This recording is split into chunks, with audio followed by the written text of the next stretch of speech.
Salut à tous, bienvenue dans ce 200e épisode de Tech Café, votre rendez-vous hebdomadaire sur l'actu des nouvelles technologies. Et oui, déjà 200 épisodes, sans compter les différents hors-séries, les chroniques des composants et les épisodes de Tech Café domotique.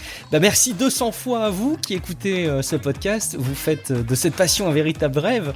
Alors on aurait pu organiser un épisode très spécial, avec un format différent, comme on en avait fait pour la 100e, avec des questions, des réponses, un quiz, et puis au final, non, on revient aux fondamentaux de Tech Café. Ce sera un épisode 100% pur jus, 100% pur Tech Café, avec au menu des deepfakes de personnes toutes nues, l'intelligence artificielle qui contribue à l'autonomie des véhicules Tesla, le futur du cloud au plus proche des humains partout sur la planète, avec des data centers dans des containers, la connexion de demain avec Starlink, Facebook qui fait face à la Cour suprême des États-Unis. Et puis on parlera aussi de plusieurs actualités autour des plateformes vidéo et de jeux vidéo. On va notamment parler d'Alexandria Ocasio-Cortez, membre démocrate emblématique du Congrès américain, qui a fait une action de communication politique inédite avec un live sur Twitch, avec le jeu buzz du moment Among Us. Ça a cartonné, on en reparlera. Pour m'accompagner sur cet épisode, je retrouve l'esprit éditorial du podcast Le Chroniqueur émérite depuis tant d'épisodes, celui sans qui Tech Café n'aurait clairement pas abordé tous ces thèmes de société si essentiels. Auteur du livre Machine de jeu, c'est Guillaume Poggiaspala. Salut Guillaume. Oui, salut à tous. Et oui, c'est ma faute tout ça, donc c'est à moi qu'il faut se plaindre si ça vous plaît pas. T'es un bon bouc émissaire finalement dans cette histoire. Merci Guillaume de servir de bouc émissaire. Et puis on ne sera pas que tous les deux pour cet épisode parce que on vous avait dit qu'on revisitait les fondamentaux dans cet épisode anniversaire. Alors on a le plaisir de retrouver notre développeur favori de tout le Québec, cofondateur d'Humanoid, qui est derrière Frandroid, Numérama, et tiens, même plus récemment Mademoiselle, celui qui revient presque d'outre-tombe après avoir pris de plein fouet les conséquences du Covid-19, c'est Pierre-Olivier Bibman. Salut Pierre-Olivier. Salut, comment ça va ? Écoute, ça va très bien. C'est vraiment à toi qu'il faut qu'on retourne la question puisque on a écouté le BlablaPod, ton podcast, ton blog audio personnel. On a appris dedans que tu avais été touché par le coronavirus avec des conséquences qu'on n'avait pas forcément soupçonnées parce que on avait en tête le fait qu'on puisse avoir de la fièvre, le fait qu'on puisse perdre le goût, l'odorat, mais on n'avait pas identifié ce que tu as cité dans ton épisode. Ça va mieux ? En pleine forme ? Ça va mieux, ça va de mieux en mieux, tout à fait. Je suis de moins en moins con chaque jour qui passe, et ça c'est bien. Bon, on va le vérifier. Normalement c'est le cas. Normalement, c'est le cas des gens qui écoutent Tech Café, on leur souhaite en tout cas. Bon, on a un avis sur Apple Podcast pour le podcast, pour Tech Café, de pollution. Pollution, P-A-U-L-ution. Bon, il dit très bon podcast, contenu riche et régulier, bravo. Et puis il y a aussi un avis de Stéphane qui dit excellent et enthousiasmant, super podcast de qualité, tant sur les sujets abordés, le rythme et les points de vue. Toujours un plaisir de vous découvrir chaque semaine. Continuez et restez indépendants. Merci beaucoup Stéphane. En tout cas, je vous invite fortement à venir rejoindre notre page Patreon, patreon.com/techcafé. Vous êtes plus de 200 soutiens à faire partie de la communauté qui bénéficie entre autres d'un flux privé du podcast garanti pour toujours 100% sans pub, le chapitrage des émissions et même des infos exclusives. Vraiment, vous avez aucune excuse pour aller découvrir tout ce qui peut se cacher sur cette plateforme. Guillaume, il y a quelque chose qu'on avait préparé pour notre épisode précédent et on a fait un peu chou blanc. Oui, on a fait chou blanc, mais en même temps, c'était un peu voulu. Enfin, pas qu'on fasse chou blanc, mais que ce soit un petit peu, un petit peu secret, un petit peu mystérieux, tout ça. Mais c'est effectivement, vous l'avez sans doute pas relevé parce que c'était vraiment beaucoup. Enfin, voilà, ça, on n'a pas vraiment appuyé dessus. Mais la dernière fois, le dernier épisode, donc l'épisode 199, quand je dis qu'on peut trouver des choses si on cherche vraiment, c'est vrai. C'est-à-dire que globalement, on peut effectivement trouver des choses dans le dernier épisode. Alors, pas forcément dans le dernier épisode, mais peut-être plus dans le conducteur. On peut trouver des choses. Et effectivement, si vous cherchez bien, peut-être que vous trouverez des trucs inattendus. Alors voilà, essayez, c'est un petit jeu de piste, tout petit jeu de piste. C'est une espèce de mini cicada, c'est une sorte de cicada, mais larvaire, voilà. Donc peut-être même 9 en fait, juste de cicada. Mais voilà, peut-être un truc qui pourra vous amuser et vous occuper un petit moment si si jamais on est reconfiné, comme c'est tout à fait possible, vous aurez de quoi vous occuper. Eh ben écoute, c'est l'essentiel. Et puis on a des vrais petits cadeaux à la clé, donc allez-y, ça vaut le coup de vous retrousser les manches et d'aller explorer les mystères dissimulés par Guillaume Poggiaspala. En attendant, on va attaquer nos news, mais avant vraiment de rentrer dans le vif du sujet du conducteur des émissions, moi j'avais envie de vous interroger un peu en mode surprise, parce que c'est pas dans le conducteur, respectivement, sur un sujet qui est fort d'actualité, c'est les apps de traçage pour le Covid-19. Très rapidement, juste pour en toucher un petit mot, en France, on a eu une actualisation de Stop Covid qui s'est appelée, comme vous le savez maintenant, Tous Anti-Covid, mais qui techniquement a pas vraiment changé, avec des infos en plus. Et je commence à voir des voix dissonantes sur Twitter de personnes même plutôt éclairées qui ne se limitent plus au fait de dire l'application ne sert à rien parce que techniquement, notamment de par les choix technologiques en France, elle apporte pas les services qu'on pourrait attendre. Et malgré tout, qu'est-ce que ça coûte d'aller dans un élan d'installation et ne serait-ce que d'avoir les informations qui figurent sur l'app Tous Anti-Covid, eh ben ça peut aider les gens et finalement qui on est pour refuser obstinément d'installer cette application. Après tout, est-ce qu'il ne devrait pas y avoir un élan là-dessus? Bon, évidemment, tout ça est très compliqué. Je voulais quand même surtout avoir ton point de vue, toi Pierre-Olivier, sur ce sujet des apps. Comment ça se passe déjà au Canada et est-ce que tu penses qu'on devrait pas effectivement mettre de côté tous nos regards critiques de technophiles et puis juste de le faire, quoi, de l'installer, et finalement si ça peut aider un petit peu, même ne serait-ce qu'un petit peu. Moi qui avais l'espoir que l'épisode serait court, là. C'est raté dans les jeux, c'est même pas dans le conducteur. Il y en a pour 3/4 d'heure de juste parler de ça, mais ok. Le résumé de la situation au Canada, c'est que Shopify a livré une application open source qui utilise les API de Google et de Apple pour les notifications de contagion potentielle. Et je vais pas dire de recherche de contact parce que c'est pas du tout la recherche de contact. Je vais en parler après. Dans un premier temps, en fait, un peu de contexte, c'est le Canada, c'est un pays, mais c'est pas vraiment un pays. Hein. En fait, c'est pas mal une coquille administrative. Donc, c'est un petit peu comme, tu sais, quand tu fais de l'évasion fiscale, tu montes une boîte au-dessus de la boîte pour facturer des trucs, et comme ça, c'est pas sur le compte de ta boîte principale et machin. Le Canada, c'est un petit peu cette coquille vide administrative qui a des prérogatives, mais vraiment pas beaucoup. Et la santé, c'en est tout à fait pas une. Donc justement, le fédéral a mandaté Shopify pour faire cette app-là, puisque c'est leur champ d'expertise, hein, pas du tout.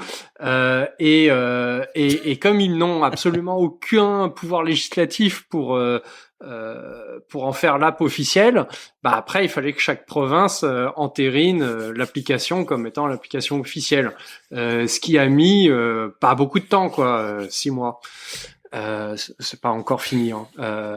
Mais là, il y a une semaine, on a passé le point où la majorité des provinces du Canada utilisent maintenant l'application, et donc il y a un peu plus que 12 notifications. Je pense qu'on est à 400, quelque chose comme ça, qui ont eu lieu. Je troll, les chiffres c'est pas les bons, mais vous voyez l'esprit, c'est que il y a de l'idée, mais la mise en œuvre a été quand même assez chaotique. Alors on n'a pas eu tout le débat vie privée, etc., que vous avez pu avoir vous autres en France, mais on a quand même eu des enjeux aussi, et plus sur une question de est-ce qu'on est québécois ou est-ce qu'on est canadien? Ça fait... Ah oui, d'accord, ok. Ça fait 150 ans qu'on se la pose, on n'est pas prêt d'avoir une réponse. Donc ça c'est un premier point. Le deuxième point, c'est sur l'efficacité, c'est-à-dire qu'il y a, même s'il y a pas mal de gens dans les provinces qui utilisent l'app, qui ont l'app, au final ça déclenche pas tellement de notifications. Faut savoir qu'en plus de ça, les tests qu'on utilise, on est toujours sur le test, je pense c'est PCR son nom, en tout cas c'est celui avec les couvillons qui va gratter jusqu'au fond du cerveau là, en passant dans le nez. Et il y a beaucoup de faux négatifs.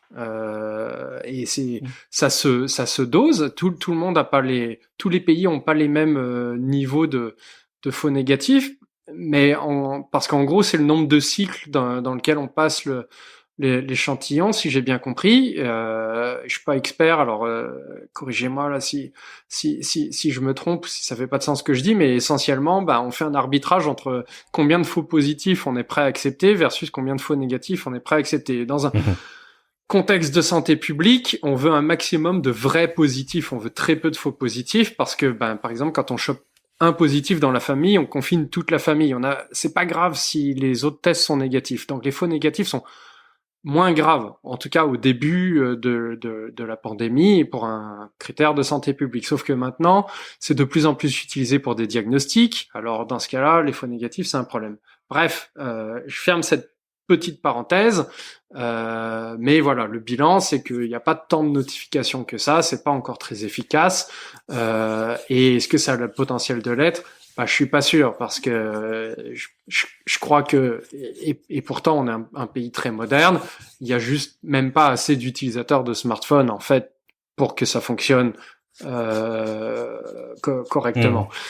Sur la partie France, puis c'est là où je vais aborder la partie recherche de contact, c'est qu'il y a eu cette confusion que les API de Google et d'Apple permettaient de faire du contact tracing en anglais, parce que c'était le nom qu'ils avaient choisi au tout début quand ils l'ont annoncé, mais ils se sont rapidement révoqués, ils ont changé de nom parce que ça fait pas de contact tracing. La recherche de contact, c'est pas juste moi j'ai croisé quelqu'un qui est positif, c'est moi j'ai croisé quelqu'un qui a croisé quelqu'un qui a croisé quelqu'un, et on fait partie d'un même cluster. Mais pour ça, il faut remonter les arbres de contagion sur plus de un niveau, ce que les API de Google et Apple font pas.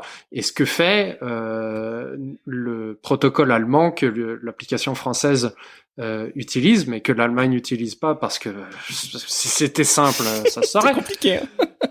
Et ça, je trouve ça bien. Mais alors clairement, ça pose des problèmes de vie privée. Moi j'ai une solution à proposer, mais bon c'est un peu trop tard, et de toute façon j'ai pas le téléphone de Manu, mais on pourrait très bien imaginer une app qui utilise le fameux protocole de recherche de contact allemand, mais sur une base volontaire quotidienne, c'est-à-dire tous les jours tu as une notif qui dit est-ce que tu veux uploader ton trajet? Alors évidemment ça upload pas vraiment ton trajet, c'est pas comme ça que ça marche, ça fait juste checker des ID de téléphone, mais n'empêche que d'un point de vue utilisateur, c'est à peu près ça. Si oui, est-ce que tu veux l'éditer? Et là, on pourrait supprimer un moment où on est allé acheter des clopes alors qu'on a arrêté de fumer, puis on veut pas que les gens le sachent, ou n'importe quoi. Et oui, ok, ça serait pas 100% fiable comme information, mais au moins ça donne aux gens le contrôle. Et ça, à mon avis, ça résoudrait tous les problèmes de polémique qu'il y a autour de l'application française, mais ça n'a pas été fait, et c'est dommage, et ça n'a pas été fait parce qu'on fait pas confiance aux gens, et comme on fait pas confiance aux gens, pourquoi les gens ils feraient confiance au gouvernement? Et c'est là qu'on arrive à cette défiance envers cette application qui en vrai n'a que pour prétention que d'automatiser le boulot des gens de la santé publique qui passent leur vie au téléphone à vous appeler pour savoir où est-ce que vous étiez, est-ce que vous êtes allé voir votre cousine, combien de temps vous avez passé avec, est-ce qu'on doit l'appeler, vous avez pris le train, vous étiez à quelle place dans le train, et puis là ils essayent d'appeler la SNCF pour voir s'ils ont les coordonnées de tout le monde. C'est un boulot monstre, c'est inhumain. Et c'est clair que ça pourrait être automatisé pour pas cher, et c'est dommage de pas le faire, mais ça n'est pas fait vraiment juste pour contacter les gens et leur dire d'aller se faire tester parce qu'ils sont peut-être malades. Ça va plus loin que ça, et ça va être des données qui seront utilisées à des fins de recherche, etc. Et c'est fondamentalement différent, c'est vrai, des applications qui utilisent l'API officielle, mais voilà, c'est pas la même valeur non plus. Les API des constructeurs, en tout cas. Je suis désolé, j'ai été long. Je t'ai prévenu, Guillaume. Non, mais c'est de ma faute, hein. C'est de ma faute. Je sais ce que je récolte. Mais du coup, dans cette histoire, au final, Guillaume, pour en faire une forme de conclusion, tu avais dit au départ, quand elle est sortie cette application, je vais installer là aussi. Finalement, ça mange pas de pain. Moi, j'avoue que au début, je l'ai installée, elle a commencé à planter, ou en tout cas, c'était pas réactivé, ça m'a un peu agacé. Je l'ai supprimé. Et puis en fait, je me suis ravisé en cours de route. Je me suis dit, au fond, je suis qui pour me sentir un peu au-delà des décisions gouvernementales, aussi peut-être critiquables soit-elle. Allez, entre nous, Guillaume, est-ce que l'application, elle tourne toujours sur ton téléphone? Oui, elle tourne toujours sur mon téléphone. Alors c'est vrai que j'avais tendance à oublier de l'activer, donc maintenant je l'active en permanence et puis c'est tout, quoi. Tous anti-Covid, de toute façon, c'est une mise à jour en fait de l'application qu'il y avait avant, donc en fait je l'ai eu automatiquement. Et elle est mieux parce que oui, elle donne des infos supplémentaires, c'est devenu une sorte de hub comme ça d'informations sur la maladie, et c'est franchement mieux en fait. Il y a une valeur ajoutée qui est assez sympa. Et oui, franchement, au niveau de la batterie, ça change rien, donc oui, pourquoi ne pas l'utiliser, quoi. Franchement, c'est pas du tout un problème. En tout cas, sur mon téléphone qui est un Android, moi, ça me pose aucun souci. Par contre, j'ai fait un sondage. C'est quand même important de continuer à se foutre de la gueule du nom, hein. Ah oui. Oui, c'est vrai. Mais t'inquiète pas. Oui. Ça, c'est un acquis, ça. On va considérer que c'est un acquis. Écoutez les précédents épisodes pour nous entendre en moquer. Mais j'ai fait un sondage très, très empirique et très, très peu valable, du coup, de mon entourage, en leur posant la question. Est-ce que vous avez installé l'application? Oui, non. Et pourquoi? Très souvent, alors il y en a, ça m'a surpris. Ils ont dit, oui. J'ai pas cherché à comprendre, je l'ai installé. Et d'autres non. Et j'ai eu un éventail de réponses tellement large que ça explique pourquoi finalement les gens, dans la masse ne l'installent pas, c'est qu'il y a plein de raisons. Il y a j'y ai pas pensé, qu'est-ce que ça apporte de plus, j'ai peur pour ma batterie, j'ai peur pour ma vie privée, et finalement je pense que tout simplement il y a des éléments aussi de communication qui n'ont une fois de plus pas été excellents sur ce sujet.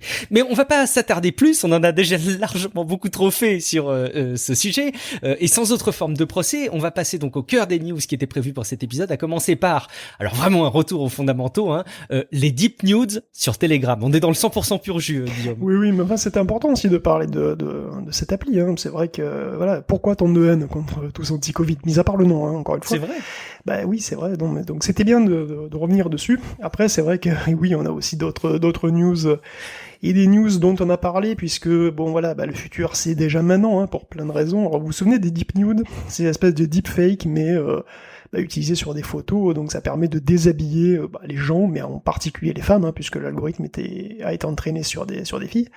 Et on avait parlé de ça il y a une bonne année, donc c'était une idée lumineuse, évidemment, qui utilisait les réseaux de neurones pour créer des nudes, donc avec la tête que vous voulez.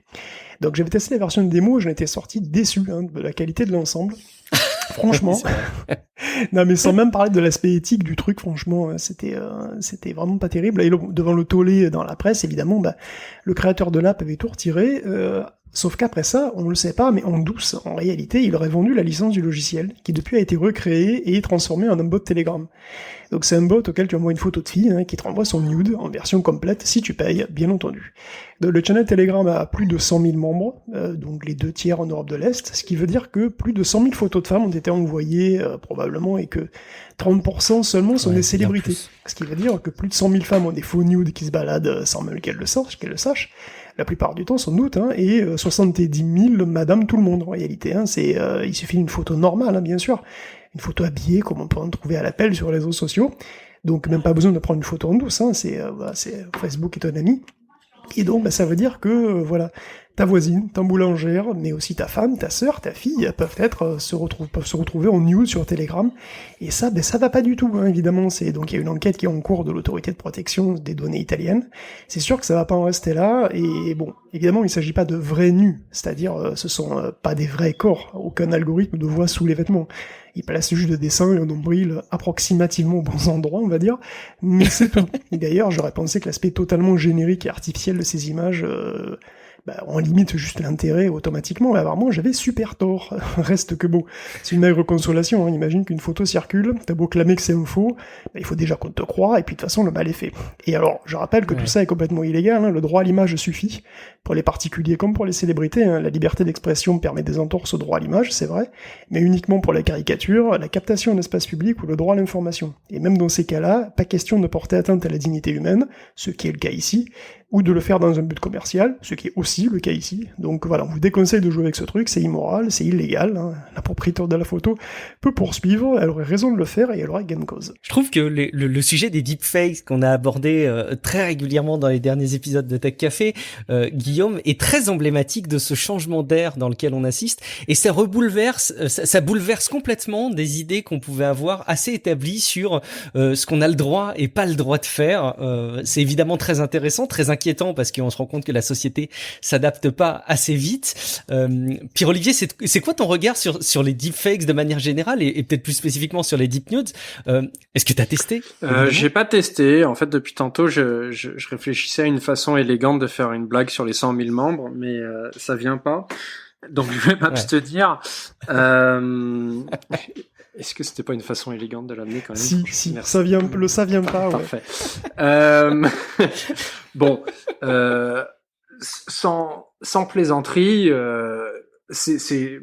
moi, c'est un sujet que je trouve grave, évidemment. Je voulais d'ailleurs signaler que s'il y a 100 000 personnes dans le channel, ça veut pas dire 100 000 photos, c'est-à-dire au moins 100 000 photos. Oui, c'est ça, hein, il y en a bien sûrement plus. Beaucoup plus. Et je tenais à rappeler que même sans aller dans des qualités de deepfake, même juste y aller avec Paint et faire des montages dans le but d'harceler quelqu'un, c'est tout aussi répréhensible. La différence là, c'est ce niveau de qualité où effectivement une tierce personne n'a aucune idée de si on est dans la caricature méchante et puérile ou si on est dans la vraie photo, et ça c'est vraiment le côté pervers de l'histoire. Ce qui est vrai que dans le cas de Paint, on se pose pas trop la question. Et pourtant, ça reste très dommageable. Hein. Des harcèlements à base de ce genre de montage de merde, il y en a plein et qui poussent des gens dans des dépressions très profondes, y compris parfois fatales. Mais là, on est carrément à un step de plus. C'est atroce. Non, mais le fake, les photos fake, nude ou porn, je veux dire avec des photos des têtes de célébrités dans des scènes porno, ça existe depuis très très longtemps. Là, le souci, si tu veux, c'est que c'est automatisé, c'est instantané, quoi. Donc ça, évidemment, ça démultiplie la chose. Alors vous allez voir que toutes les news qui arrivent sont des points de bascule d'anticipation des grandes tendances tech. Évidemment, on ne peut pas ne pas aborder celui des voitures autonomes parce que Tesla est en train d'activer l'impensable, Guillaume. Et oui, Tesla encore dans l'actu avec son Autopilot 2.0, donc lancé en bêta fermée. Pour un groupe restreint d'heureux propriétaires de Tesla, un peu téméraires sans doute, hein. On a eu les premiers retours enthousiastes et crispés un petit peu sur les réseaux sociaux. Alors c'est pas une version finale, hein. La pleine vigilance des conducteurs est nécessaire, la voiture peut encore prendre la mauvaise décision au pire moment, c'est explicitement marqué comme ça dessus. Voilà qui est rassurant. Déjà qu'on a eu des accidents mortels et des pornos filmés sur l'autoroute avec l'Autopilot 1.0, d'ailleurs ce qui a amusé Elon hein, sur Twitter. Alors que bon, le chauffeur n'a pas les mains sur le volant, hein. Moi je dis ça, je dis ça, je dis rien. Mais bon, selon Autopilot 2.0, et qu'est-ce qu'il peut faire? Il peut sortir de l'autoroute, au sens propre, hein, la voiture peut, toute seule, prendre une sortie, respecter les limitations de vitesse, encore heureux, lire les panneaux, s'arrêter au feu, céder le passage, détecter et reconnaître les autres véhicules, circuler dans une zone résidentielle sans marquage au sol, tourner en gardant la bonne file et en regardant comme il faut pour pas se prendre d'autres voitures. Tout ça de jour comme de nuit, honnêtement, ce qu'on voit dans les vidéos, et ce qui est décrit aussi par Tesla Raj, qui est un youtubeur spécialisé un petit peu là-dedans sur Tesla, c'est vrai que c'est quand même techniquement très impressionnant. On voit littéralement hein, l'ordinateur catégoriser tout ce qui l'entoure, puisque l'interface est modifiée quand tu es dans ce mode-là, et tu vois un petit peu tout ce qu'il voit lui. Donc tu vois comment il s'adapte en fait pour te mener où tu veux. Hein. C'est vraiment un truc à voir. Je pense que être dans la voiture, enfin si j'avais été dans la voiture, j'aurais eu une excitation / frayeur digne de celle du youtubeur de Raj, j'ai aucun problème. Donc comme dans Space Mountain en fait. Ah bah oui, non mais clairement là c'est exactement ça quoi. Le truc prend un virage, enfin tu sais, t'es dans un quartier résidentiel, le truc tourne à gauche, là t'es comme dans Space Mountain, t'es crispé sur ton siège, c'est assez rigolo. Et bon voilà, Autopilot 2.0, c'est quand même une mise à jour majeure de la fonctionnalité, c'est clair. Et c'est une réussite d'ingénierie remarquable. Après, il y a pas mal de questions qu'on peut se poser, évidemment. Donc la première, déjà, est-ce que c'est une bonne idée de faire bêta-tester une voiture autonome par à peu près n'importe qui, C'est une question que se pose l'Agence fédérale de la sécurité autoroutière aussi, qui a l'œil sur ce test grandeur nature, qui est prêt d'ailleurs à sévir au moindre problème. Alors c'est déjà cette instance qui s'appelle la NHSTA, oui, c'est National Highway Traffic Safety Administration, qui avait déjà enquêté sur le crash mortel d'une Tesla en autopilot en 2018, qu'on avait relaté ici, sur des feux de batterie aussi l'an dernier. Et donc elle rappelle aussi qu'elle classe donc le Full Self-Driving de Tesla au niveau 2, et pas au niveau 5, comme Elon le fait volontiers. Alors on rappelle qu'il y a 5 niveaux pour les voitures autonomes, qui vont de 1 pour les assistances à la conduite, toute simple, jusqu'à 5 pour la conduite totale, équivalente vraiment à celle d'un humain sobre. Donc le niveau 4 est une suite, une conduite en gros sans opérateur, mais avec des conditions particulières. Et Tesla est quelque part entre le 2 et le 3. Donc il y a un certain niveau d'autonomie, mais pas dans toutes les conditions. Donc pensez à la météo par exemple. Après il y a aussi pas forcément avec des événements exceptionnels ou les conduites inhabituelles qui peuvent arriver souvent. Et bon, surtout, sans garantie de fiabilité de toute façon. Donc même si c'est bien explicité, et qu'il faut rester prêt à reprendre le volant à tout moment, c'est vrai que les abus de confiance et les abus tout court sont-ils vraiment possibles à éviter? Ça, c'est pas évident. Après, la deuxième question qu'on pourrait se poser, c'est est-il possible d'atteindre le niveau 5 uniquement avec les capteurs actuels qui équipent les Tesla? Pour rappel, ce qui équipe les Tesla actuellement, c'est 8 caméras, 12 capteurs à ultrasons tout autour de la voiture et un radar en plus à l'avant. Donc tous les capteurs sont complémentaires les uns des autres. Les ultrasons, c'est pour les choses proches, donc inférieurs à 8 mètres. Les caméras, c'est pour entre 50 et 250 mètres, selon les positions. Il y en a 2 à l'avant, par exemple. Et les radars, c'est jusqu'à 160 mètres pour compléter quand, optiquement, c'est pas très clair. Donc les flux optiques sont analysés par des puces spécialisées, les objets, le marquage, les panneaux, tout ça c'est reconnu. Les vitesses et les distances sont estimées aussi, et il y a un ordinateur central qui décide quoi faire avec toutes ces infos. Donc récemment, Musk allait indiquer qu'il allait aussi transitionner vers d'autres options en mentionnant les capteurs 4D. Et ça, Guillaume, tu m'avais posé la question, qu'est-ce que c'est que... Et c'est quoi un capteur 4D? Parce qu'une caméra, ça peut voir en 3D, je comprends, mais alors 4D... Les capteurs, les radars 4D. Alors la quatrième dimension, c'est le temps, en fait. Mais il faut pas prendre ça au pied de la lettre, parce que c'est vrai que techniquement, on pourrait se dire, mais alors, ce serait du 6D. Les caméras voient le monde en 2D, mais avec plusieurs caméras, on peut estimer la profondeur, donc ça fait de la 3D, et puis les vitesses, on mesure les déplacements d'une frame à l'autre, mais bon, un vecteur en 3D, c'est en 3D aussi une vecteur vitesse, donc du coup ça ferait 6D, alors pourquoi 4D? Bon, pour fixer les idées, disons que la fuite du hacker Green, qui indique que Tesla va utiliser les capteurs Phoenix d'Arbe Robotics, qui est une boîte israélienne, disons que cette fuite est vraie. Bon, voilà, donc c'est pas sûr, mais disons que oui, ils vont utiliser les trucs d'Arbe Robotics. Donc Arbe Robotics fait des radars 4D. Les radars 4D, ils peuvent détecter les obstacles en azimut, donc c'est-à-dire verrou. Donc verrou, c'est 2 dimensions pour avoir la direction, tout simplement, verrou c'est. Il détecte aussi l'élévation, donc ça fait une 3e dimension. Il détecte la vitesse relative par effet Doppler, donc c'est la 4e dimension. Tout ça avec un champ de vision de 100 degrés, donc quand même assez large, et jusqu'à 300 mètres et à 30 images par seconde. Donc techniquement, c'est un radar onde millimétrique qui travaille en modulation de fréquence, donc au lieu d'estimer le temps de vol, comme les radars ou les sonars standards, on fait varier la fréquence en continu et on mesure la différence de fréquence avec l'écho. C'est précis, puisque les sons ont des fréquences qui sont très hautes, donc des longueurs d'onde très faibles, et comme ça, on se préoccupe pas de l'amplitude. Ce qui fait que quand on envoie des signaux qui sont cabossés, on va dire, c'est pas grave, puisque l'amplitude, on s'en fout, c'est juste si la fréquence est conservée, c'est bon. Donc ça change c'est plus robuste, on va dire. Et donc c'est des capteurs qui sont assez sensibles, et ce genre de radar, en plus, voit sans problème à travers le brouillard, la pluie, la neige, et c'est tout en un. Donc les antennes et les puces sont dans un même petit boîtier, donc ça facilite pas mal les choses. Donc si tu écoutes Robbie Marenko, qui est PDG d'Arbe, les radars 4D, comme le sien, évidemment au hasard, serait même la clé d'une conduite autonome de niveau 5, démocratisée sur tous les véhicules, puisque les radars actuels, il faut faire des choix entre portée, champ de vision, précision, etc. Donc les solutions 4D, en fait, ça peut venir comme des capteurs principaux, les capteurs de base, en fait, qui sont complémentés par des caméras ou des lidars, si besoin, mais en fait, ils pourraient être utilisés uniquement pour préciser des endroits, tu vois, où il y a un doute. Donc ça réduit d'autant plus les besoins de bande passante en calcul, s'il n'y a pas forcément besoin d'avoir des caméras ou des lidars qui vont dans toutes les directions. Donc on le sait, les lidars, c'est une technologie qui est favorisée par certains, qui est honnie par d'autres, surtout par Elon Musk en fait. qui préfèrent les caméras. Mais bon, c'est probable qu'une vraie conduite autonome repose sur des capteurs très précis et très robustes, et que Tesla aussi transitionne vers ce type de technologie, que ce soit précisément celle d'Arbe Robotics, dont on vient de parler, ou pas. Donc, dernière question, c'est quand est-ce que j'en aurai une? Pas tout de suite. Du tout. Parce que déjà, c'est interdit en France, les voitures autonomes, donc c'est plié. Et ensuite, c'est une bêta qui va être longue, parce que 90% est fait, j'ai l'impression. Mais bon, chaque dixième des 10% qui restent comprennent un risque mortel, soit pour les chauffeurs, soit pour les piétons, et ça, à mon avis, ça va prendre beaucoup de temps.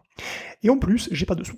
Oui, c'est important parce que c'est pas forcément hyper accessible. Et au passage, peut-être que dans l'inconscient collectif, il va commencer à y avoir des doutes, puisque là, il y a un gros rappel en Chine de 30 000 modèles S et X. A priori, il y a des problèmes sur les capteurs pour les suspensions. On va pas rentrer dans les détails, mais juste pour dire qu'ils sont pas à l'abri non plus de ce type de rappel qui touche tous les constructeurs. Bon, moi, j'ai envie de poser une question simple, en fait. Elle est simple à poser, elle est pas forcément simple pour y répondre, mais peut-être pour le grand public qui nous écoute, et là je vais avoir ton avis, Pierre-Olivier, est-ce qu'on peut se dire, on va se donner des échéances un petit peu précises, dans 10 ans, est-ce qu'on peut se dire que dans 10 ans, les véhicules autonomes équivalent niveau 5 seront courants, c'est-à-dire, je m'explique, pas, il y en a quelques-uns sur la route, ça commence à être testé, et pas tout le monde en a, mais est-ce que ça peut être relativement courant, tu penses, à la lumière notamment de ce que nous dit Guillaume? En fait, si on m'avait demandé il y a 5 ou 6 ans, et d'ailleurs, je pense que tu m'avais demandé il y a 5 ou 6 ans, oh oui, oui. Je pense que 2020, j'avais dit, ou j'aurais dit, en tout cas, je chercherai pas, mais je suis pas mal persuadé que ce que j'aurais dit, c'est que on aurait déjà une portion significative des gens qui rouleraient avec l'autopilote, et par significative, 3-4%, c'est déjà significatif. Oui. Je pense que les parts de marché de Tesla dans le parc installé, c'est pas dans les ventes, hein. Dans les ventes, c'est le leader de toutes les catégories de voitures qui vendent, donc la question se pose pas vraiment. Mais dans le parc installé et donc toutes les catégories de véhicules en Amérique du Nord, c'est-à-dire là où ils sont installés depuis plus longtemps, je pense qu'ils les ont, les 3-4%, j'ai pas les chiffres, je pense qu'ils y sont déjà, mais le nombre de gens qui roulent avec une forme ou l'autre de l'autopilote, par contre, est largement inférieur. Je pense que tout le monde l'a essayé une fois, mais le faire de façon constante, c'est vraiment pas le cas. Et je pense que ça vient du fait que ce que je négligeais à l'époque, c'était la lenteur incroyable et absolue des autres constructeurs à sortir leur techno. Et je sais bien que tous les constructeurs ont une techno beaucoup plus intéressante et beaucoup plus au point et beaucoup plus sophistiquée que Tesla, mais elle n'est pas sur les routes. Et ça fait une différence incroyable dans l'adoption par le grand public. C'est-à-dire que même chez les gens qui possèdent une Tesla, et je sais qu'il y en a dans la communauté Tech Café et qui vont pouvoir donc réagir, c'est pas quelque chose qui est utilisé de façon régulière, et je pense qu'il y a une grosse dose de confiance et d'habitude qui vient du fait que le reste du réseau routier ne l'utilise pas non plus. Et il y a un peu cet effet de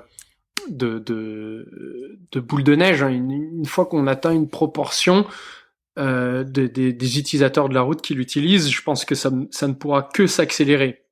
Mais du coup, la question de savoir quand est-ce qu'on va l'utiliser, finalement, moi, je me rends compte que j'ai du mal à y répondre, parce que j'ai du mal à estimer à quel point les autres constructeurs vont pouvoir livrer la marchandise. C'est la même chose que pour les moteurs électriques. Les moteurs électriques, ça fait 70 ans qu'il y en a dans des bagnoles, et quand Tesla a sorti quelque chose de fini, abouti, intéressant, moi, j'étais persuadé que les autres constructeurs, ils allaient mettre 3 ans, 4 ans max pour s'aligner. Oh boy, ils commencent à s'aligner maintenant. La BMW commence à avoir des trucs cool. Il y a des choses qui se passent et qui sont à la hauteur ou mieux que Tesla. Boy, ça a pris 15 ans. Moi, j'imaginais pas ça. Donc, je sais pas vraiment répondre à ta question, mais j'ai hâte, en tant que piéton, en tant que cycliste, Et en tant qu'utilisateur passager occasionnel des autos, j'ai hâte que ça arrive parce que même si on a vu des choses catastrophiques se passer, le fait est que les stats ne mentent pas, c'est beaucoup plus efficace qu'un humain. Et quand je dis un humain, c'est un humain moyen, parce qu'évidemment, l'humain sera toujours au-dessus de pas toujours, mais en tout cas, pendant très longtemps, l'humain va être capable de beaucoup mieux que la machine, mais pas tous les humains. Ouais. Quelqu'un dont c'est le boulot de conduire tous les jours dans des conditions difficiles, j'ai aucun doute. Mais nous autres, on est nuls. Et à un moment donné, il va falloir l'admettre. On verra dans combien de temps ça arrivera. Ça fait partie de ces sujets sur lesquels plus on avance, plus c'est flou en termes de perspective, parce qu'on se rend compte que c'est pas simple et on détaille la complexité. On va parler d'une autre tendance à venir. En tout cas, il y a une des 9 tendances de 2021 qui a été identifiée par le cabinet Gartner, qui est, alors au passage, le cloud public distribué. Alors je me disais, c'était quoi cette histoire ? Je voyais pas très bien de quoi il s'agissait, et j'ai cru entreapercevoir, Guillaume, dans le conducteur, une proposition de Microsoft qui me semblait aller dans ce sens-là. Mais je me suis peut-être trompé. De quoi s'agit-il, Guillaume ? Le cloud public distribué, oui. Enfin, là, si tu veux, c'est vrai que on peut voir ça comme une sorte de cloud distribué, puisque je voulais parler. Après Tesla, je voulais parler indirectement de Starlink, mais en fait, c'est plutôt Microsoft qui lance Azure Space. Donc c'est la branche spatiale du cloud Microsoft, en partenariat avec Starlink, entre autres. Alors faut pas oublier qu'Amazon a son propre projet d'internet spatial, qui compte bien l'utiliser pour AWS à terme, donc il s'agira pas d'être en retard. Et le premier projet à bénéficier de ce partenariat, c'est un data center dans un conteneur. Alors Microsoft, tu sais, ils aiment bien mettre des serveurs dans des boîtes, ils aiment bien ça. Donc des boîtes cylindriques, au fond de l'eau par exemple, c'était le fameux projet Natic. Dont on a reparlé il y a assez peu de temps, puisque ça a été un succès. Donc, alors, voilà, mettre dans des boîtes carrées au milieu de nulle part, c'est le nouveau truc, c'est le Azure Modular Data Center. Le concept est simple, là, t'es dans la pampa, mais tu veux ton data center quand même, tu poses un gros conteneur un peu durci, comme ça, rempli à ras-bord de serveurs et de tuyaux de climatisation, tu le branches à ce que tu peux, en fait, donc, le panneau solaire, je sais pas, un truc. Il se connecte lui-même via à Starlink, donc à Internet via Starlink, et hop, voilà, t'as un cloud prêt à l'emploi. Donc c'est une sorte de data center de grosses poches, et voilà, ça semble être une tendance de penser à faire une espèce de cloud diffus. Bon, c'est logique en fait, un cloud diffus, si tu réfléchis bien, avec des serveurs plus petits, plus éparpillés, plus autonomes, donc Azure Space, donc il y a Starlink, mais il y a aussi CubeOS, IS Electrodynamics, SES, voilà, enfin une bonne demi-douzaine d'acteurs. Microsoft a même lancé un Azure Orbital Simulator, donc un internet par satellite via des constellations massives, c'est un simulateur de constellations massives, quoi. Et d'ailleurs, bon, voilà, pour finir avec Starlink, puisque j'ai vu j'ai vu passer la question aussi sur Twitter, oui, il y a des stations au sol pour Starlink. Alors déjà, il faut des stations au sol pour relayer le trafic des maisons vers les satellites, si Starlink, par exemple, dessert un quartier. Donc il n'y a pas besoin d'avoir une station dans chaque maison, quoi. Et pour le moment, en plus, les satellites ne communiquent pas encore entre eux. Donc c'est pas encore totalement au point, ou alors et plus, il y a relativement peu de satellites lancés, parce que pour communiquer, il faut quand même qu'ils se voient, donc ils sont pas trop loin les uns des autres. Donc le process, si vous êtes connecté maintenant à Tech Café via Starlink, c'est vous envoyez une requête au satellite, qui envoie à une station au sol, qui l'envoie au vrai internet vers techcafé.fr, et après c'est pareil dans l'autre sens. Pour l'instant, c'est comme ça que ça se passe. Pierre-Olivier, est-ce que tu serais derrière une des entreprises dont font partie Orange d'ailleurs, qui ont des réseaux de câbles centraux de communication Internet à travers le monde, en dessous des océans, etc. Est-ce que tu regarderais d'un œil très inquiet l'arrivée de Starlink, ou est-ce que tu resterais encore sur ta stratégie à développer les anciennes connectivités? Quand je dis anciennes, c'est évidemment avec des guillemets, évidemment. Une question, t'as que des questions difficiles. T'as dit on n'a rien. T'as dit on n'a rien de. J'expose les trucs et toi. Bah c'est ça. On n'a rien de spécial pour la 200e, à part qu'on va cuisiner Pod. T'inquiète. Bon, je pense qu'il y a des choses à revoir très clairement dans les infrastructures de télécom, et à terme c'est sûr et certain que les gros câbles, on va pas enlever les anciens, mais on va peut-être en en poser moins de nouveaux. Cela dit, Starlink remplace pas des câbles transatlantiques. En fait, Starlink il a besoin des câbles transatlantiques pour fonctionner, hein, parce que les câbles transatlantiques c'est pas mal beaucoup plus pour que les data centers communiquent entre eux. Et même si effectivement la news dont on parle, c'est Microsoft en mode total cyberpunk qui lâche des data centers au fond de la jungle, c'est pas le futur tout de suite. C'est le futur peut-être, peut-être pas. Mais en tout cas, c'est pas dans les 20-30 prochaines années là que quand tu vas faire un post Facebook, ça va aller computer au fin fond de la Sibérie dans un container avec des satellites et tout. Et donc pour le moment, les infrastructures actuelles, elles utilisent des câbles sous-marins ou souterrains. Et si tu as accès à Internet via Starlink, ben toi aussi tu utilises ces câbles-là, même si ta connexion à toi est par satellite. Ensuite, l'autre enjeu, donc pour moi Starlink c'est pas en concurrence avec un Orange, le Orange qui déploie des câbles sous-marins. C'est éventuellement en concurrence avec le Orange qui déploie de la fibre optique chez les gens, ce genre de truc. Pourquoi pas? Et là, effectivement, il y a un truc difficile à jouer, c'est que Elon Musk, il a tiré en premier, et il y a plus beaucoup de place en fait pour les autres parce que en fait la planète est grande, mais pas si grande que ça, et les orbites là, c'est pas si facile que ça, et donc c'est vrai que pour reprendre les mots de Martin Bouygues, il y a de la place que pour 3 opérateurs. Ah, franchement, elle était drôle. Mais oui, parce que après il y a eu Free et du coup Bouygues Telecom il s'est retrouvé le dernier. Et il avait raison. Il y a de la place que pour 3, c'est juste qu'il n'y avait pas de la place pour lui. C'est vrai. En tout cas, moi, elle m'a fait rire. Donc c'est vrai que voilà, Elon pour le coup, il a eu du flair là-dessus. Il occupe beaucoup de place. Physiquement et donc est-ce qu'il y a beaucoup d'opérateurs qui pourront se lancer là-dessus? Je suis pas certain. Et le pire, c'est qu'en plus, il a tiré avant de savoir s'il avait le droit. C'est-à-dire que effectivement, il a le droit de déployer des satellites dans l'espace, mais ça veut pas dire qu'il a le droit de distribuer l'accès Internet dans tous les pays qu'il couvre. Typiquement, pour que ça fonctionne au Canada, il suffit pas que ça capte au Canada. Hein, il faut obéir aux mêmes réglementations que tous les autres opérateurs de télécom. Et donc, il va se retrouver peut-être ou peut-être pas avec plein de pays pour lesquels il peut pas adresser le marché. Et, en tout cas, c'est compliqué. Et je pense que Martin Orange. Le nom de l'actuel patron d'Orange m'échappe. Stéphane Richard.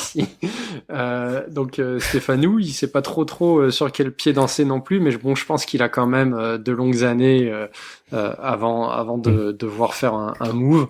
Ou alors, il faut vraiment qu'il aille au culot parce que c'est ça. Comme je disais, il n'y a pas beaucoup de place dans l'espace. Enfin, en tout cas. Qui fonctionne pour mettre Internet. Effectivement. Et on verra. J'avais pas en tête, effectivement, les problèmes de réglementation que pourrait avoir Starlink pour être distribué dans tous les pays. Il faudra regarder de très près ce qui se passe quand il commencera vraiment à commercialiser son truc. On sera là pour en parler, j'en doute pas. Oui, absolument. Le consentement, c'est très important. De savoir, ça, c'est pas, faut quand même pas déconner. C'est très important, effectivement. Alors, justement, Pierre-Olivier, tu parlais de composer ton post Facebook. Et puis, je sais que tu restes d'ailleurs un utilisateur à titre individuel de Facebook, bien plus que de Twitter, d'ailleurs, duquel tu t'étais désinscrit il y a de ça pas mal de temps pour son côté probablement assez anxiogène. Mais en tout cas, Facebook va faire une action de plus pour permettre aux gens de réclamer des mauvaises décisions, une sorte de médiateur interne. Guillaume. Oui, tu te souviens, c'est la fameuse Cour suprême machin, je sais pas quoi, de Facebook, là, mais ça démarre officiellement, ça y est, après, je sais pas, 2 ans de gestation. Mieux vaut tard que jamais, hein, c'est surtout après le 3 novembre, donc après les élections, que les 40 membres annoncés en mai dernier vont commencer à prendre des cas. Donc c'est des cas de gens qui ont été virés de Facebook et qui le contestent. Pour l'instant, c'est tout. L'inverse, c'est pas possible. Donc si c'est sur Facebook, ça va le rester. Donc ça limite un peu, entre guillemets, la portée de ce conseil des sages. Pour le moment, hein, puisque la possibilité devrait se mettre en place dans les prochains mois. Bon, écoute, je leur souhaite bien du courage avec ce qui s'amène là, comme ça, dans les prochaines semaines aux États-Unis. C'est le moment idéal pour lancer un tel truc. Ah ben non, mais là, ils ont bien choisi leur mot, c'est parfait. Avec les élections américaines. Mais bon, dans un autre registre, Facebook Dating, donc Facebook Pécho en bon français, est désormais lancé en France, en pleine deuxième vague du Covid, qui te punit de voir tes amis, ou ton papy. Voilà, bon, mais là, c'est lui qui craint le plus, en fait, ton papy, le pauvre. Mais bon, bref, pour toutes les raisons imaginables, j'ai pas essayé Facebook Dating, mais c'est gratuit, et 2,7 milliards de gens, à l'inverse de moi d'ailleurs, pourraient utiliser un Oculus Quest, et donc Facebook Pécho, donc voilà, alors est-ce que Tinder doit trembler, à votre avis ? Alors j'en sais rien, par contre moi j'ai testé en fait Facebook Dating. D'accord. Oui, alors super. Pour deux raisons, parce que j'ai une conscience professionnelle qui m'oblige à tester ce genre de choses. Et la deuxième chose aussi, c'est beaucoup de curiosité. Et en fait le truc est relativement, alors prenez ça avec des guillemets, mais bien implémenté, parce que déjà il te rappelle que tes amis ne savent pas si jamais t'es inscrit dessus ou pas. Il y a la mécanique, alors je crois que c'est pareil sur Tinder, mais en gros si tu déclares que tu aimes bien quelqu'un, il n'y a pas d'info tant que la personne ne dit pas la même chose en réciprocité, ce qui est un peu le principe même de Facebook en fait au fond à la base. Et je trouve juste que la mécanique d'enrôlement est hyper bien faite pour vous récupérer toutes vos données, dans le sens où il récupère vraiment plein de choses que vous avez pu mettre et sur votre profil et dans vos activités, et il vous pose mais au moins 3 ou 4 fois vraiment à l'enrôlement les questions relatives à où est-ce que tu as fait tes études, où est-ce que tu habites, quel est ton boulot, où est-ce que tu résides. Enfin, l'enrôlement est fait de telle manière qu'on te pose 3 ou 4 fois la question, et c'est remarquable d'un point de vue interface pour arriver à recueillir ton consentement. Bon, en fait, je suis pas allé jusqu'au bout, et je vous le dis en toute transparence, je suis pas allé jusqu'au bout, mais je serais presque tenté pour aller voir comment ça se passe derrière. T'as pas testé toi, Pierre-Olivier ? Non, mais l'une des questions que je me posais, c'était tu dis tes amis peuvent pas savoir que t'es dessus, et sauf que un peu comme Tinder, mais il y a quand même des façons à la marge d'obtenir des infos. Et par exemple sur Tinder, des fois tu vois des profils, ou en tout cas à l'époque c'était comme ça. Je me viens de dire à l'époque, vous avez aucune idée de à quelle époque je parle. Il y a quelques années. Je vais essayer de dater 2011, 12, non 13. 2013, et en fait tu voyais les amis en commun, enfin tu voyais un nombre d'amis en commun, et je pense que à partir de là tu pouvais quand même facilement trouver la page Facebook de la personne. Enfin en tout cas il y avait des façons d'avoir plus d'infos que la page de présentation de la personne, et j'aurais un peu peur que sur Facebook ça soit presque pire, et en même temps je me dis que s'il y a une boîte qui peut contourner Facebook, c'est peut-être seulement Facebook justement. Donc bon, à voir. Mais effectivement non, je pas d'essai, mais je pense que d'un point de vue économique, chez Tinder, les connaissants ils ont un ego gros comme un melon là, donc ils vont dire que c'est pas un problème, mais bon, je pense que sur le long terme, c'est quand même un peu tendu pour eux, quoi. Sachant que c'est toujours très pas saisonnier, mais c'est quand même des phases, ces dispositifs de rencontres. Il y a eu des modes, adopte un mec, OkCupid, Tinder. Enfin, c'est appelé. Tinder est appelé à se faire remplacer. Je pense que Facebook Dating c'est celui-là, mais il y en aura forcément un autre si c'est pas celui-là. Ouais, bien sûr. Tinder, c'est pas du long terme de toute façon. Ouais, je pense que Facebook a toute sa place sur ce sujet de toute façon. Alors, on parle de Facebook, on parle de conversation. Justement, un petit point, Guillaume, sur les messageries, parce que tu voulais nous challenger. Alors, je me suis fait plaisir à ne pas aller lire l'article derrière. Tu poses la question, quelles messageries sont les plus indiscrètes ? Peut-être qu'on peut poser la question à Pierre-Olivier, si t'as pas lu l'article derrière. Je n'ai pas lu l'article. Mais moi, la réponse va pas me surprendre. Mais t'es en train de te ruer dessus. Oui, absolument. Non, je pense que d'abord il y a un paquet de messageries qui sont des trous, et l'article de toute façon il passe pas au travers de toutes. Non, c'est vrai. J'espère juste que c'est pas Telegram et que le groupe Telegram de Tech Café peut rester relativement bien entouré, Guillaume. Non. Écoute, moi ça m'a étonné et ça va vous étonner aussi. Oui, quelles sont les messageries les plus indiscrètes ? Alors pour faire court, Instagram et Facebook. Ok, c'est pas ça qui va vous étonner. Ouais, je suis pas très surpris en fait. Mais il y a 2 gros trucs qui sont plus sensationnels que ça en fait. Des chercheurs en sécurité ont analysé 17 services de messagerie différentes, de Discord à Zoom, en passant par Line, Reddit, Signal, iMessage, Slack, TikTok, etc., pour voir ce qu'elles avaient à se reprocher. Alors chiffrement ou non, bon ça en général c'est connu, mais aussi stabilité, consommation, fuite d'IP ou de liens chiffrés, et surtout récupération non autorisée de données personnelles et exécution de code sur leur serveur. Alors, en particulier, c'est la fonction d'aperçu rapide qui est en cause. Donc elle existe sur pratiquement toutes les plateformes, et elle est bien pratique d'ailleurs. Donc voilà, vous voyez ce que c'est, vous envoyez un lien web, il se transforme en un résumé de la page, souvent avec une image, voilà, c'est marrant, vous voyez le genre. Mais bon, pour faire ça, il faut bien que le serveur de messagerie aille chercher les données, sous-entendu qu'elle les télécharge. Ce qui veut dire, si vous envoyez un lien vers des données privées, donc je sais pas, un lien vers Google Drive qui contient ta feuille d'impôt par exemple, ces données vont se retrouver sur le serveur. Beaucoup de services créent donc des copies non autorisées de données potentiellement personnelles. C'est le cas de Discord, Hangouts, Line, LinkedIn, Slack, Twitter, Zoom, Messenger et Instagram. Mais il y a une mention très spéciale pour ces 2 derniers puisqu'ils copient tout, quelle que soit la taille. Donc les chercheurs ont vérifié qu'un lien vers un gros fichier de 2 Go 6 se traduisait par 8 serveurs Facebook qui téléchargeaient l'intégralité de l'archive et qui le gardent indéfiniment, enfin, temps indéfini. Donc les autres services limitent la taille des téléchargements entre 15 et 50 mégaoctets. Donc privé, pas privé, on s'en fout. Partager un lien via Messenger ou Instagram, et Facebook aspire tout, sans se poser de questions. Et j'exagère pas, d'ailleurs, quand je dis sans se poser de questions, puisque leur serveur exécute même le code JavaScript présent sur les pages. La preuve, les chercheurs ont fait faire de la reconnaissance optique de caractères au serveur Facebook via un script maison. Donc ils auraient pu aussi bien lui faire miner du Monero, ça aurait été pareil. Donc ils ont contacté Facebook qui, je cite, ne voit pas le problème. Donc conclusion rapide, qui s'en sort le mieux? Alors les messageries qui ont tout vert, en fait, c'est parmi celles qui ont été testées, c'est iMessage, Signal, Threema et WhatsApp. Je connais pas. Threema, c'est quoi Threema? c'est un truc qui est utilisé plutôt en Allemagne et en Suisse. D'accord. Et WhatsApp, et voilà. WhatsApp, intéressant. Bon, très bien. C'est quoi tes usages, Pierre-Olivier, vite fait, en dehors du groupe Telegram de Tech Café, dans lequel tu as une place particulière, mais c'est quoi, est-ce que tu es aficionados de plein d'outils de messagerie en fonction des gens avec qui t'échanges? Est-ce que toi aussi tu jongles avec la forêt des messageries qui sont disponibles comme moi ou pas? Oh non, ça me saoule de ouf, là, comme on dit en France. En fait, je tolère Telegram pour Tech Café parce que pour moi, c'est pas de la messagerie, tu vois, c'est un chat, ouais. C'est comme Discord.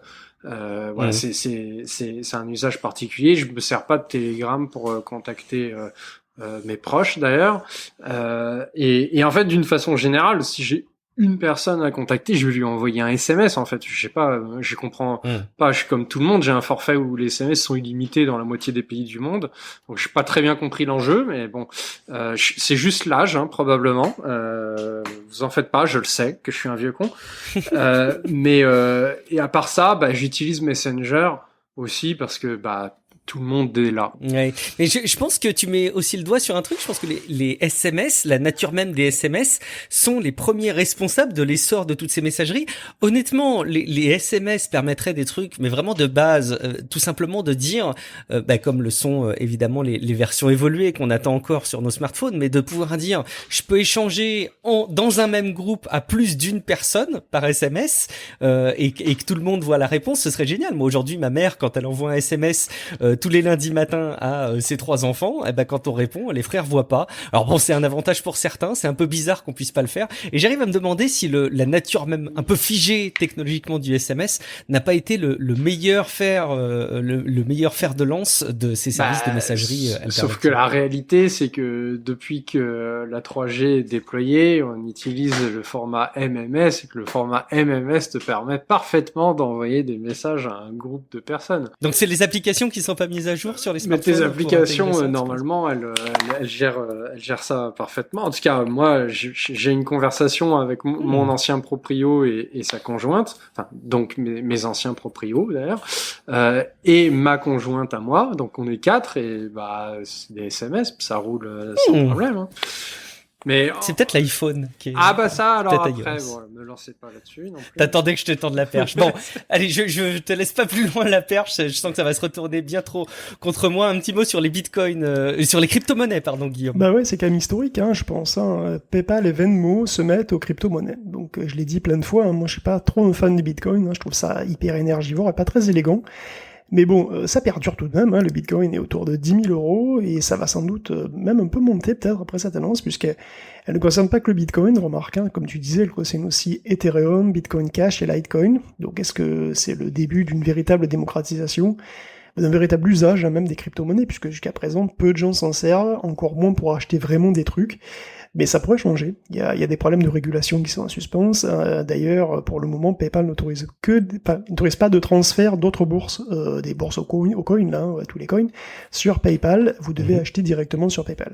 Donc de quoi réinitier une ruée vers les cartes graphiques de mining? Bah écoute, je sais pas, mais c'est pas impossible, puisque sur Phoronix, il y a un utilisateur qui a repéré un patch pour des drivers Linux sur une carte graphique et qui serait un Navi 10 blockchain, donc Navi 1.0 blockchain. Un possible indice vers une carte graphique donc en RDNA 1, ancienne génération, donc qui serait identique au Navy. Peut-être une carte donc sans ray tracing, sans sortie vidéo, uniquement plein pot sur les shaders, hein, pour repartir comme en 2018, souviens-toi, c'était le bon vieux temps. Ah là là, 2018, oui. C'était formidable. AMD semble se préparer à une éventuelle ruée vers les cryptos, et bah écoute, peut-être. Ouais, ou peut-être pas, peut-être que c'est trop tard. Mais c'est vrai que je me rappelle, il y a de ça quelques épisodes maintenant de Tech Café où on n'avait pas un seul épisode sans qu'on parle des crypto-monnaies, de ce que ça engendrait, et effectivement, cette conclusion assez sévère pour le Bitcoin et de la consommation que ça pouvait représenter. Bon, on va passer à une autre rubrique, alors qui est un prétexte pour parler de vidéo, parce que alors il y a un sujet dont on a déjà parlé dans Tech Café et on avait fait des pronostics, donc on va voir si ça se concrétise. Spoiler, oui, c'est Quibi avec les vidéos verticales, horizontalo, qui était un nouveau format, mais on va en parler juste après. Juste avant, on va vous parler donc d'Alexandria Ocasio-Cortez, qui est donc cette députée américaine qui et donc du camp démocrate, mais qui est surtout, je crois que c'est une des plus jeunes à avoir été élue au Congrès américain, si ce n'est la plus jeune, qui a fait l'objet d'un gros buzz dans l'univers des technophiles, du jeu vidéo et de manière générale sur les réseaux sociaux, puisqu'elle a diffusé une partie de jeu en live sur Twitch. Je crois effectivement que c'est dingue de voir des politiques qui commencent à prendre la parole sur des canaux technologiques. Là, j'ai pris un coup de vieux que je ne maîtrise absolument pas. La diffusion sur Twitch d'un jeu vidéo en live, ça fait partie de ces choses que je n'ai pas expérimenté. Je ne sais pas si je l'expérimenterai un jour, mais je commence à voir se profiler au travers de ce cas un politique qui utilise des techniques de communication bien plus modernes que je ne le fais moi. Donc je prends un gros coup de vieux. En tout cas, ça a fait péter les compteurs, Guillaume. Bah oui, elle a été élue en 2018, Alexandria Ocasio-Cortez, 14e district de New York. Et oui, elle maîtrise déjà parfaitement Twitter et Instagram, hein, elle a quand même 7 et 9 millions de followers, donc c'est quand même énorme déjà. Et là, elle s'est mise à Twitch, elle s'est mise à jouer à Among Us, et ce qui est assez dingue, c'est qu'elle a compté 440 000 spectateurs, donc c'est extraordinaire. Et elle a vraiment joué au jeu, c'est un jeu marrant, qui tout le monde peut y jouer, c'est pas un jeu ultra gamer ni rien, mais c'était quand même assez sympa à voir. Évidemment, elle a quand même abordé des thèmes de manière plus ou moins subtile au détour de la partie, et bien entendu, le message principal, la raison pour laquelle elle était là, c'était quand même beaucoup plus pour appeler à voter, et bien entendu pour appeler à voter bleu, que pour jouer, forcément, pour jouer à Among Us, sans doute. Donc c'est intéressant, je sais pas exactement si maintenant il va falloir absolument maîtriser Twitch pour se faire élire. Je pense pas, mais c'est vrai que c'est caractéristique d'un petit peu de notre époque. En bien, en mal, ni l'un ni l'autre, je suppose, mais voilà, et que tous les moyens sont bons en tout cas pour appeler les gens à voter, je pense que c'est un enjeu d'une importance extrême en ce moment.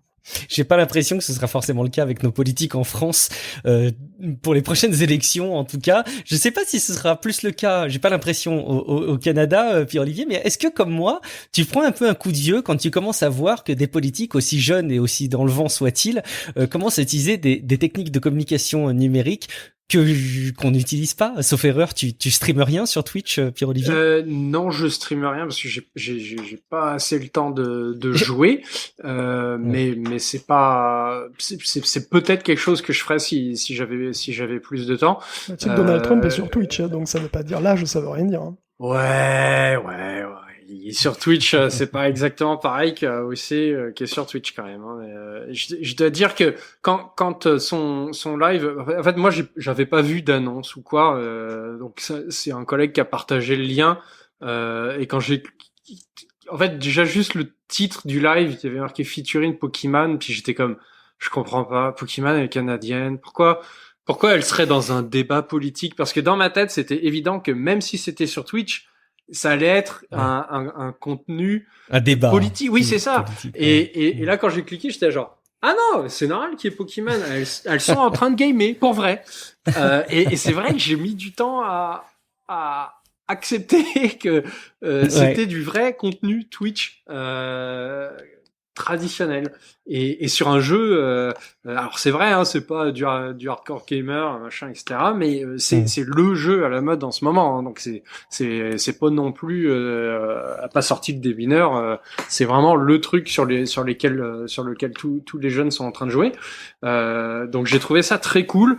J'ai pas tellement pris un coup de vieux là-dessus, mais je dois dire que effectivement chez nous bon il y a des vieux, mais il y a quand même beaucoup plus de jeunes parmi la classe politique au Canada, et je dirais même qu'il y a aussi beaucoup moins de politique de carrière. Alors attention, hein, ça reste la majorité, mais il y a beaucoup plus de vocations quand même, et qui sont par définition souvent plus jeunes chez nous qu'en France, et ça donne forcément lieu à des choses, alors pas aussi spectaculaires que d'aller se taper une partie d'Among Us sur Twitch, mais on a quand même des trucs assez cool. Justin lui-même, hein, c'est pas le dernier pour aller faire des vidéos. Si vous cherchez dans les archives de Radio-Canada, il y a des trucs assez marrants. Je parle pas de la fois où il s'est peint le visage en noir. Hein. Je parle de la fois où il a fait semblant de se péter la gueule dans les escaliers. Mais bon, voilà, c'est pas le même climat, mais ça reste quand même rafraîchissant, surprenant et cool. Et puis moi je trouve ça pas franchement plus débile que certains plateaux télé où en plus ils peuvent jamais parler, ils peuvent pas dire ce qu'ils ont à dire.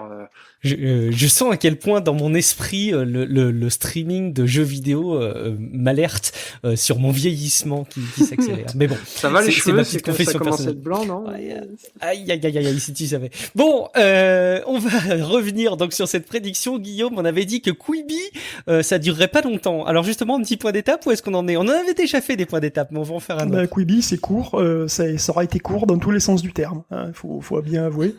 Puisqu'après 1,75 milliard de dollars levés par Jeffrey Katzenberg, et écoute, malgré une période d'essai gratuite très très généreuse, malgré un abonnement gratuit de 6 mois dans le cadre d'une promotion sur T-Mobile, malgré des applications qui arrivaient pourtant sur Fire TV, Google TV, Machin TV, non, ça a pas marché. Le Wall Street Journal a rapporté que le mois dernier, que Quibi s'est donc présenté à plusieurs entreprises pour se vendre, y compris des anciens collègues de Katzenberg, de NBC Universal, mais qu'elle a pas réussi, et que, du coup, c'est fini, Quibi, c'est mort, ça va probablement s'arrêter tout simplement, quoi. On sait pas exactement à quelle échéance ni rien, mais il semblerait que Quibi ce soit fini. Alors là, je fais appel vraiment à cette dualité que tu peux avoir, Pierre-Olivier, de développeur et d'entrepreneur. Est-ce que, à ton avis, quand on est derrière une telle initiative, franchement, c'était cousu de fil blanc que ça se pèterait la tronche. Est-ce que tu penses qu'il y a derrière une forme de refus d'abandonner quelque chose sur lequel on a beaucoup dépensé d'argent, et donc on perd tout regard objectif qu'on peut avoir sur son projet, ou est-ce qu'ils y croyaient vraiment à ce projet?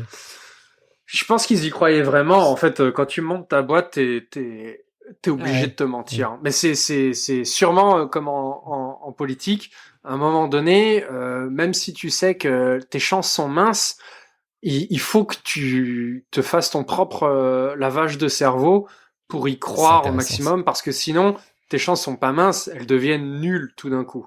Et donc t'as besoin de devenir fanatique de ta propre création pour espérer avoir une chance, même aussi mince soit-elle.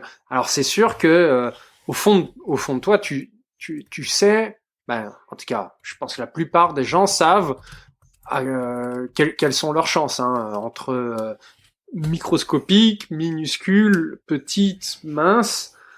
Parce que on n'a jamais des grandes chances, hein, quand on monte une boîte. Mais donc au fond, on sait, mais on est obligé de se conditionner pour y croire. Parce que si nous on n'y croit pas, il y a personne qui va y croire. Et donc ça transforme vraiment le peu de chance que tu as déjà de base en zéro. Donc à mon avis, ouais, ils y croyaient. Encore une illustration de la citation qu'on peut faire de Mark Twain. Ils ne savaient pas que c'était impossible, alors ils l'ont fait. Écoute, à croire que c'est presque une condition du succès à ce stade. On va terminer cet épisode numéro 200 de Tech Café avec notre sempiternelle rubrique jeux vidéo. On va faire le petit point, évidemment. Le point jeux vidéo en ce moment, en cette fin d'année 2020, c'est peut-être parler de next-gen, mais surtout de cloud gaming, Guillaume. Il y a quand même beaucoup de news qui concernent le streaming de jeux là, cette fois-ci. Donc il y a les premiers tests de Luna par exemple qui sont sortis. Donc sur Ars Technica par exemple, ils ont pu mettre la main dessus. Ils l'ont testé dans des conditions optimales pour se faire une idée, donc fibre et connexion filaire.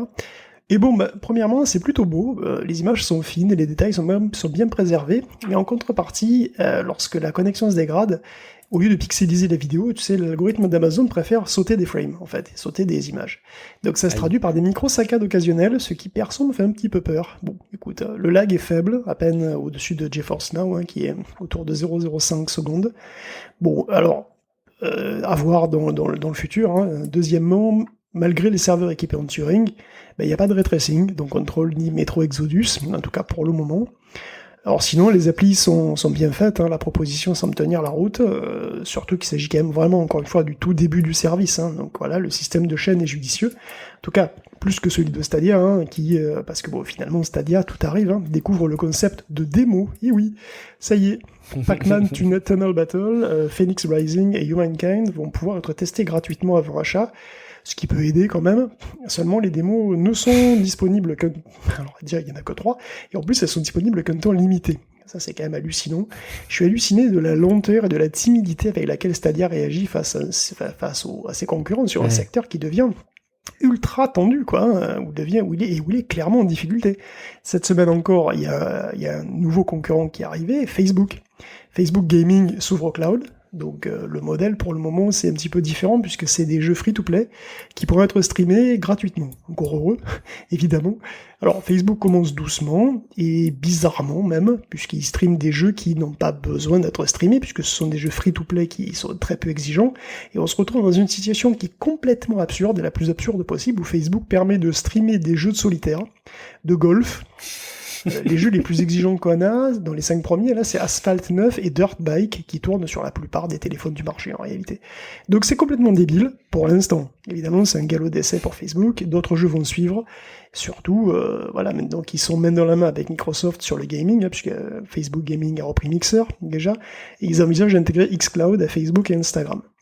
D'ailleurs, Facebook, en parlant d'xCloud, Phil Spencer a confirmé à demi-mot, mais bon, ça sera pas très étonnant que xCloud n'allait pas se cantonner pour toujours au téléphone. Évidemment, il a évoqué des appareils peu chers à brancher sur la télé, dans des espèces de sticks comme ça que tu branches pour profiter d'xCloud. Ça fait longtemps qu'on s'y attend, et ça arrivera, c'est sûr, xCloud débarquera sur TV et ordinateur, donc le secteur va devenir carrément encombré, quoi. On est chanceux de t'avoir, Pierre-Olivier, pour cette 200, mais on est si chanceux de t'avoir comme utilisateur Stadia. Est-ce que tu as eu le temps de relancer Stadia ces derniers temps? Parce que je sais que tu restes un bon défenseur du service qui, moi, me convainc en plus, mais je veux savoir si ça tient dans le temps, forcément. Ouais, je suis surtout un défenseur du concept, avant la marque et le produit Stadia. Et je joue encore. Ma frustration récemment, c'est PUBG qui a décidé de ne plus supporter le clavier et la souris pour les joueurs Stadia. Et en arguant du fait que c'était une minorité de joueurs, ce qui est absolument peu probable, vu que PUBG, en fait, tout le monde tout le monde peut l'avoir sur son téléphone. Donc, s'il s'agit de jouer sur un écran tactile, il y a vraiment pas d'enjeu. Moi, c'est comme j'ai un Mac en ce moment, c'était ma seule façon d'y jouer. Et je suis absolument, en tout cas, tous les gens que j'ai croisés sur Stadia, ils avaient un clavier, une souris, et ils jouaient sur ce genre de machine où il y avait juste soit c'était pas compatible, soit ils étaient pas assez puissants pour jouer. Bref, c'est un choix un peu incompréhensible. Cela dit, bon voilà, je regarde aussi les autres services de cloud qui ont l'air super cool, mais moi je suis convaincu vraiment de la formule où t'as 10, 15, 30 minutes pour jouer et tu peux les avoir. Ouais. Enfin, tu lances les services et ça y est, c'est bon, tu joues, il n'y a pas de mise à jour, il n'y a pas ceci, cela. Pour les joueurs occasionnels, je pense que c'est vraiment parfait parce que l'univers des consoles et du PC, c'est devenu catastrophique. Si t'allumes pas ta machine pendant un mois, tu peux pas jouer parce qu'il faut que tu fasses juste des mises à jour sur mise à jour sur mise à jour avec des jeux qui pèsent 200 gigas, je caricature à peine, c'est assez ridicule. Donc moi je trouve ça très cool. Après Stadia, est-ce que c'est la meilleure offre? De moins en moins, hein, c'est clair. J'attends de voir les jeux qui vont sortir. J'attends de voir Cyberpunk, ce qui va se passer. Ça devait sortir aujourd'hui ou plus ou moins, mais bon. Qui a encore été repoussé de 21 jours. Encore. Voilà, donc comment un jeu qui était gold peut être encore repoussé d'un mois, ça me sidère, mais bon. Voilà, on en parlera dans d'autres épisodes probablement, mais en tout cas voilà, j'attends de voir, mais c'est sûr que je suis pas non plus pieds et mains liés avec Stadia, mais je suis clairement pieds et mains liés avec le concept. Ça c'est clair, j'en démords pas. Moi j'ai résilié mon abonnement à Shadow très récemment. Je me rendais compte, alors d'une part, outre le fait que j'ai pas forcément le temps à y consacrer, j'étais frustré par l'expérience. Naïvement, je ne savais pas que il faut continuer à lancer un ordinateur quand bien même il est sur le cloud et qu'il démarre vite et qu'il faut lancer l'application et que ça met autant de temps. Je me rendais pas compte. Je pense qu'on se rend pas compte quand on est utilisateur de consoles comme Switch qui sont très légères et qui demandent pas du tout les mêmes ressources et qui sont pas du tout les mêmes expériences de jeu que, en gros, sur Nintendo, en quelques dizaines de secondes max, on joue, voire on reprend sa partie instantanément. Et malheureusement, moi sur Shadow, j'avais pas du tout cette expérience. Je pense que c'est pas le cas non plus sur PC. Et surtout, cette latence que tu décrivais, Guillaume, qui se traduit non pas par une pixelisation de l'image, mais par le fait de figer l'image. Je le constatais aussi chez Shadow. Malgré une connexion fibre, je pense que la promesse est là. Et inévitablement, l'avenir du cloud gaming, ce sera celui-ci. Par contre, il serait complètement illusoire de laisser imaginer à tout le monde que là, ça y est, c'est prêt et qu'il n'y a plus qu'à appuyer sur le bouton, quel que soit le service proposé. Non, c'est vrai que quand je dis les... Pardon. C'est vrai que quand je disais les consoles, effectivement, t'as raison, pas toutes les consoles. Il y a des consoles qui sont très faciles d'accès pour jouer. Et par contre, pour Stadia, moi, j'ai rarement eu de problème de freeze ou quoi. Effectivement, chaque fois que ma connexion a des petits soucis, c'est plutôt la qualité de l'image qui se dégrade et je peux quand même continuer à jouer. Donc ça pour le coup c'est assez réussi. Guillaume, tu voulais dire sur intéressant sur oui Shadow. Alors Shadow, oui, effectivement c'est un PC déporté, donc tu as tous les désagréments du PC, évidemment c'est forcément pas, tu vois, ça c'est pas très étonnant. Donc effectivement mise à jour, tout ce que tu veux, ça c'est le genre de truc que tu auras, et puis il faut acheter tes jeux, ça c'est comme sur GeForce Now, c'est pareil. Par contre c'est intéressant de savoir, t'as eu une mauvaise, vraiment, est-ce qu'il y a eu des moments où, je sais pas, t'as perdu, ou parce que c'était désagréable à jouer parce que c'était tout à fait. À cause du fait que ce soit PC déporté et que la connexion, tu vois, que ça réagissait pas bien, quoi. Bien sûr, c'est The Division. Okay. Donc dans The Division, et il y a plein de scènes où je suis mort parce que j'étais figé, parce que ça réagissait pas, et je sais pas si ça venait, c'est possible, Pierre-Olivier va se servir de cette excuse, mais peut-être à juste titre, mais je sais pas si c'était mon Mac, ma connexion ou autre chose que je maîtrise pas, mais à de nombreuses reprises. En fait, il y a pas une seule partie que j'ai pu faire, pas une seule session de jeu que j'ai pu faire avec une expérience satisfaisante.